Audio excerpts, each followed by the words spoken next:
Okay, so originally I was debating whether or not to do a full-blown video on this or just a Tumblr post, and then I did decide I wanted to do a video, and then I couldn't decide whether I wanted to do a video for like a full edited video or if I should just talk openly about what happened yesterday. So just for time's sake, I'm just gonna do a webcam video, just keep it easy, upload it wherever it needs to be uploaded. So for those of you who follow me on Tumblr, you know that I posted yesterday that something really emotional and wonderful happened, and for those who are friends on Facebook, you saw that I mentioned that something happened yesterday that changed my life, and it did. So I guess I'll start with a little background. I've suffered from depression most of my teenage years. When I was 15, I went into therapy for 10 months for depression and disordered eating and an addiction to self-harm and cutting. Basically since spring of 2012, around time that I was doing my final exams for my first year of university, the depression kind of came back. I had a little bit of a relapse, and most of the summer I spent working, and I spent the summer really stressed out about my job, and that made it a lot worse. Moving to my first apartment, stressing about money, getting a new job, all of that made it even worse, and it all came to a point on 2 days ago where I didn't want to live anymore. I was considering taking some pills, and yeah, I've been self-harming for a few weeks, and I had some pills left over from surgery, and I thought that maybe if I took enough of them and drank some alcohol, I would be gone. So on Tuesday night, 2 days ago, I was sitting there wondering what is the best way to do this that will soften the blow for my family and won't traumatize my roommates when they find me. And that was what I was thinking. And Anthony was here, my boyfriend was here, he lives with me. And he got me through it, and I'm really glad he did, because the next day the most incredible thing happened. When I woke up the next morning, I slept most of the morning, and I didn't have class until 5, and I remembered that we had got a message from our prof that instead of going to class, she wanted us to attend a talk in the Great Hall of one of the campus buildings. And so I thought, yeah, I might as well go, you know, it's only an hour, like there's no way it's going to be a 3-hour talk like a normal lecture would be, so I'll go and maybe I'll learn something. They told us who it was, I just didn't even read it, didn't even care really. So I go to this talk. I didn't go with any of my classmates or any of my friends who I knew were going. I just went and I sat by myself. People I didn't know sat around me. The guy came in and welcomed the speaker, and he goes, "You might know him. He's a very well-known native author.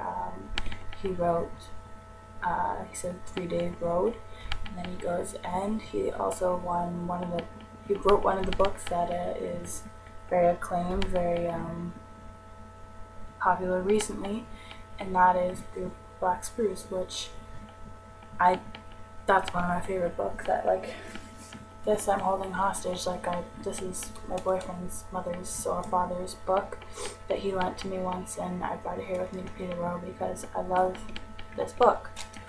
I'll give it back to you eventually, I promise. And I probably could have brought the book for him to sign because I have it, but I hadn't been paying attention to the fact that this was who was speaking, and I thought he might be talking about his books. I didn't know what he was going to be talking about, and the topic of the day happened to be suicide. and he talked about his life experiences, and it just couldn't have come at a better time. Afterwards, I went up. I tried not to cry through most of the talk, since the area was full, the hall was full, there was a lot of people. I just didn't want to be seen. So I tried to hold it in, and afterwards there were a lot of people who went up to meet him, and I was reluctant, but I'm glad I did.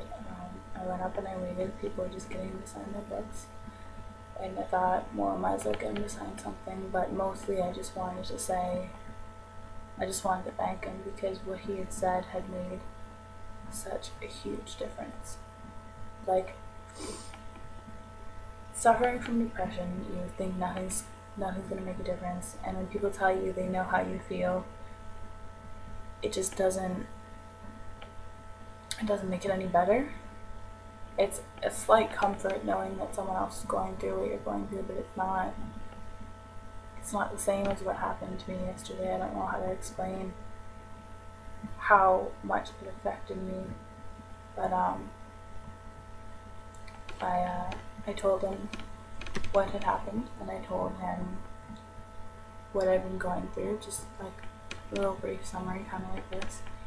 And I told him that the night before had been a really, really bad night, and I had come very close, like I had in the past, to taking my own life.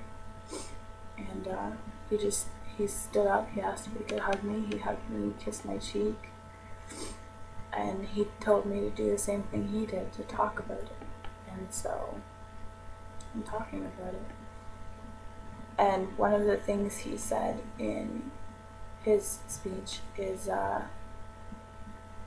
what he is using, what he went through for, is to talk about it, to tell other people, because where he comes from, suicide is the highest. He comes from northern Canada. It's the highest rate of pretty much anywhere in the world. Northern Canada is the suicide capital of the world. There's no question about that. And his goal in life is to tell his story and to help people who have lost their children, have lost their mothers, their fathers. And that was always my goal in life too. And then when I think of what I almost did on Tuesday night, I can't imagine, because people always tell me that I'm going to be the one to change things because I have such passion for what I do, and I almost took that away. And that's not to be conceited, and I might not do anything amazing, but I think I can because I care about it. But to take that chance and take my own life away because I'm selfish, because I can't make sacrifices. I'm not saying that everyone who wants to take their own life is selfish, because everyone has their own reasons, but mine is purely selfish. And I just wanted to share this story because it is so important to me that I carry the same message that he gave to me and show it to other people, because it's so important. It's so important that you give your life a chance. I'm only 19. I might think now that I'm broke, I can't pay my bills, I can't afford like fancy food or, to paint my apartment, but in 10 years I might have a great life. I might be making huge changes in other people's lives, and it would be awful of me to get rid of that, to lose that chance to change something for someone else. So I just want to pass along that message, and I just wanted to tell my story, and it was the most incredible, life-changing thing that I think could have happened, and it couldn't have come at a better time. I'm so grateful to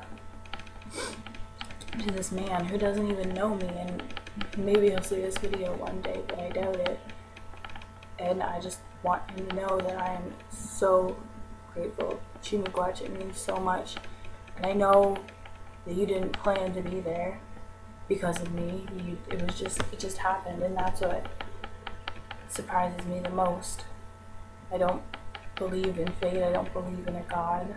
I believe in Creator, but I don't believe that every single thing is preordained. But this was just the most incredible experience to have something like that happen.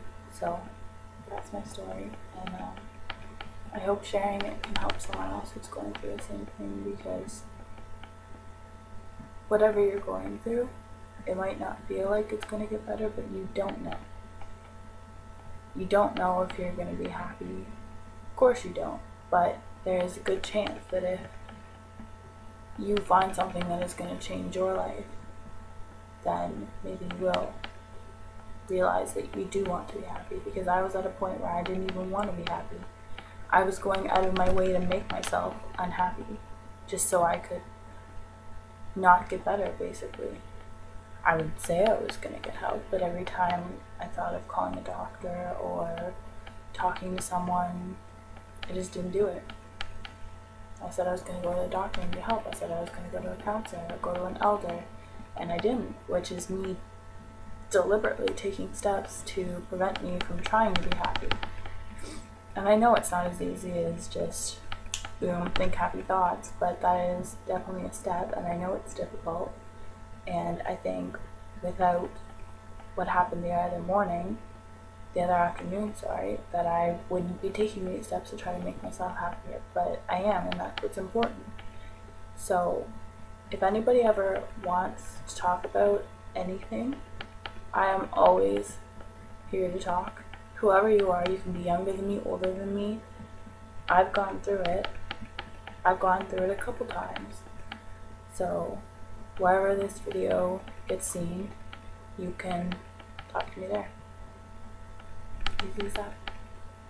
I love you guys so much. Everyone who follows my Tumblr, my YouTube, all my friends on Facebook, everything. If I've talked to you, you probably mean something to me, even if you think you don't. If anything like this ever came up for you, I would want you to talk to me so I could try to help you. That's it. That's all this video is about. I'm telling my story so that one day you might feel good enough to tell your story. The same way that Joseph Boyden told me his story.